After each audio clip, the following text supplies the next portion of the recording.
عورت کے زیور کی آواز بھی اجنبی مرد کو نہیں پہنچنی چاہیے.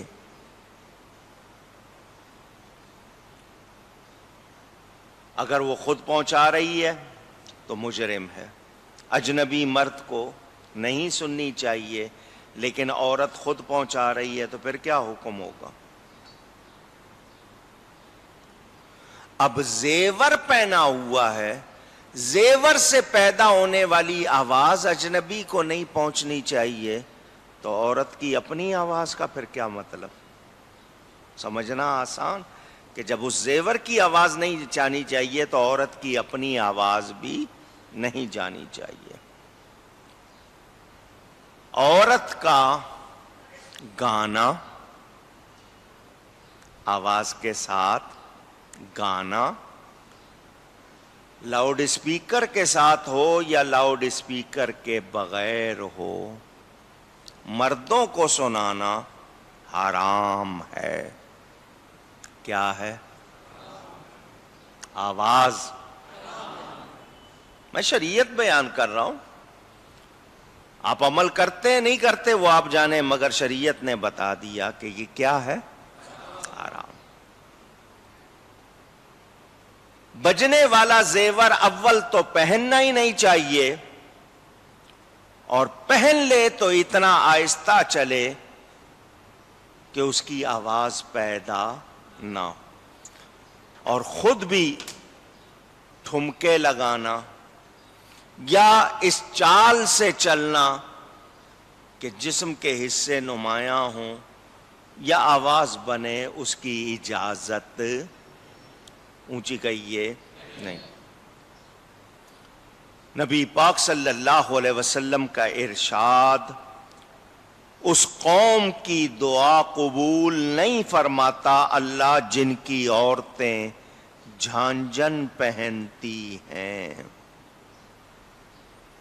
آپ اپنی عورتوں کو کس حال میں رکھتے ہیں؟ پھر اس کے بعد بھلے کتنے خود نمازی ہوں، اگر عورتوں نے وہ معاملات جن کی پابندی ہے نہیں کی ہے تو پھر یہ کہنا کہ جی دعا قبول نہیں ہوتی، اس پہ خود غور کرنا چاہیے. اب ہم فیشن کے نام پر، سوسائٹی میں ماڈرنزم کے نام پر بہت سے گناہ قبول کر چکے ہیں، ان کے عادی ہو چکے ہیں. میرے دوستوں اور بزرگوں، یہ تھوڑی سی تفصیل میں نے سنائی ہے، حالانکہ میں اس میں اور زیادہ جو وضاحتیں ہیں اگر ضروری ہوا تو پیش کروں گا. اللہ فرماتا ہے اور اللہ کی طرف توبہ کرو. یہ پوری لسٹ بیان کر کے کیا فرمایا؟ اللہ کی طرف، اونچی کہیے گا، توبہ. توبہ کا مطلب اللہ کی طرف پھرنا، گناہ سے اللہ کی طرف لوٹنا، رجوع کرنا، کہ اس غلطی پہ ہو گئے شرمندہ کہ یہ غلط ہو گیا ہے، اور اس پر شرمندگی کے بعد نہ کرنے کا پکا ارادہ کہ دوبارہ یہ غلطی نہیں کروں گا. اس کو توبہ کہتے ہیں، اللہ کی طرف پھرنا، سچ کی طرف آنا. اللہ فرماتا ہے مسلمانوں توبہ کرو، اس امید پر، سب کے سب تم اس امید پر کہ کامیاب ہو جاؤ. غلطیاں ہو جاتی ہیں، توبہ کرو. لیکن یہ تفصیل ساری سنا دی. اب میں ایک بات پوچھنا چاہتا ہوں، اس ساری تفصیل کو سننے کے بعد لوگ کہیں مولانا صاحب نوکروں سے پردہ کریں تو گھر میں کام کیسے کروائیں؟ باتیں کرتے ہیں، ٹیلی فون بھی ہے، پڑوسی بھی سن لیتے ہیں. اب عورت کو ویسے ہی اونچا بولنے کی عادت ہے، میں سمجھاتا ہوں نہیں مانتی ہے، کیا کریں؟ گھر میں جناب کھڑکیاں کھلی ہوئی ہیں، پردے نہیں ہیں، سامنے بیٹھنا ہے، نہیں انہوں نے اپنا لحاظ کرنا، جگہ نہیں ہے مولانا صاحب، مجبوریاں ہیں. تو یہ مجبوریاں اللہ کے سامنے بیان کر سکو گے؟ پوچھ رہا ہوں، جواب دیجئے. تو پھر مجھے اور آپ کو خود سنبھلنا ہے یا اعتراض کرنا؟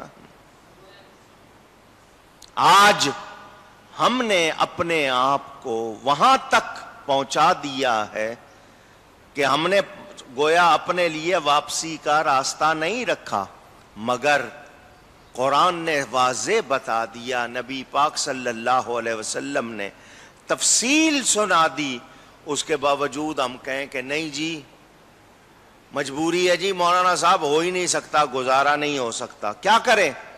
تو اب آپ جانیں، ہمارا کام صرف شریعت بتانا ہے، زبردستی عمل کروانا نہیں ہے۔ وہ لوگ جنہوں نے شریعت کی پابندی کی ہے ان سے ذرا جا کے سنو، ان کے واقعات پڑھو، وہ بھی اسی دنیا میں رہتے تھے، انہوں نے بھی اسی دنیا میں وقت گزارا اور بڑا اچھا گزارا۔ آج ہم ان کو یاد کریں تو ہمیں پتہ چل جائے کہ لوگ بہت سے ہیں جو اب بھی رہتے ہیں اور بڑی اچھی طرح رہتے ہیں، باہر کے ملکوں میں بھی رہتے ہیں، انہوں نے وہاں رہ کر بھی اپنے آپ کو ستھرا رکھا ہوا ہے، لیکن کوئی نہیں بچنا چاہتا تو پھر اب ہم اس کے لیے کچھ کہہ سکتے نہیں سوائے اس کے کہ شریعت کا حکم بیان کرتے۔ میرے دوستوں اور بزرگوں،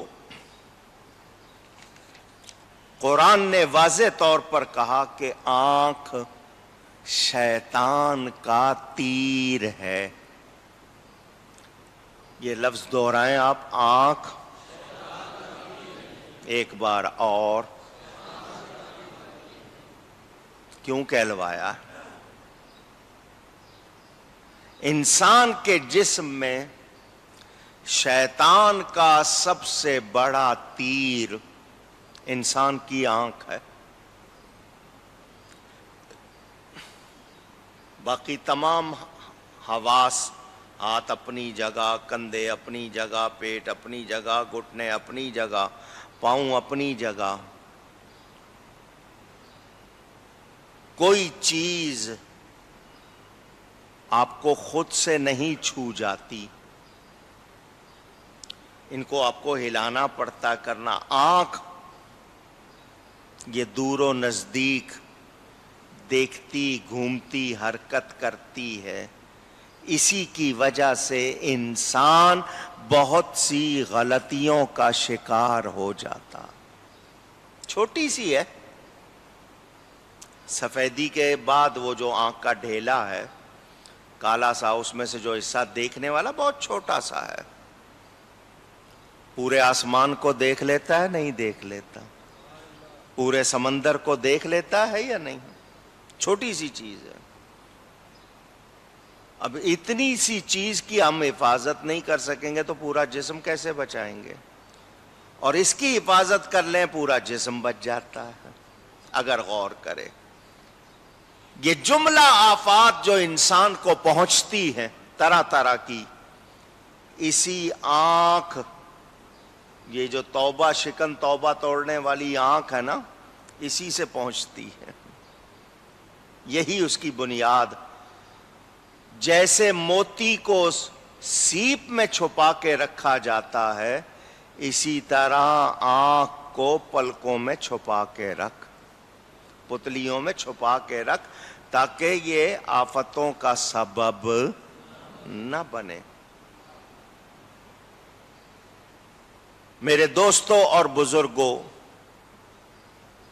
میں نے آپ کو غالباً پہلے بھی بتایا تھا، شریعت نے یہ کہا بے ارادہ کسی پر پہلی نظر اٹھ گئی وہ معاف ہے، وہ ہٹاؤ فوراً۔ بے ارادہ اٹھی ہے، پہلی نظر ہے وہ معاف ہے۔ دوسری نظر خود ڈالو گے، ارادے سے ڈالو گے، وہ معاف۔ لوگ تفریح کرتے ہیں، کہتے ہیں پہلی معاف ہے تو پہلی ہٹے گی تو دوبارہ ڈالیں گے نا، ہیر پھیر کرتے ہیں۔ تو اس طرح کے ہیر پھیر سے آپ کو کوئی فائدہ ہوگا؟ حضور صلی اللہ علیہ وسلم نے فرمایا 6 چیزوں کی ضمانت دو مجھے،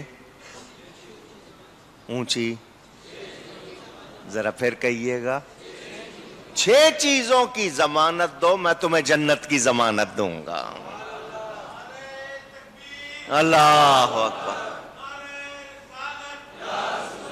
صلی اللہ علیہ وسلم۔ میرے امتیوں، تم مجھے 6 چیزوں کی ضمانت دو، میں تمہیں جنت کی ضمانت دوں گا۔ تمہاری جنت کا میں ضامن۔ سنو، پہلی بات، ضمانت دو کہ جب بولو گے سچ بولو گے، پہلی بات۔ دوسری بات، جب وعدہ کرو گے اسے پورا کرو گے۔ سوچتے جائیں ہم نے کیا کر رکھا ہے اپنے ساتھ۔ تیسری کہ جب امانت رکھنے کو ملے تو اسے ادا کرنا، امانت میں خیانت نہیں۔ کتنی ہو گئی؟ چوتھی چیز، اپنی شرمگاہ کی حفاظت کرو۔ کتنی ہو گئی؟ 4۔ نمبر 5، اپنی آنکھوں کو محفوظ رکھو ان چیزوں سے جن کو نہیں دیکھنا، جن کو دیکھنے سے منع کیا گیا ہے، آنکھ ان کو نہ دیکھے۔ کتنی ہو گئی؟ 6ٹھی چیز، اپنے ہاتھوں سے حرام کاری نہ کرو، ہاتھوں کو حرام کرنے سے بچاؤ۔ ان 6 باتوں کی تم مجھے ضمانت دو، میں تمہیں جنت کی ضمانت دیتا ہوں۔ آسان۔ اب سوچ لیں آپ، فیصلہ آپ لوگوں نے کرنا ہے، بتا دیا گیا۔ روایتوں میں آتا ہے ایک شخص نماز پڑھ رہا تھا،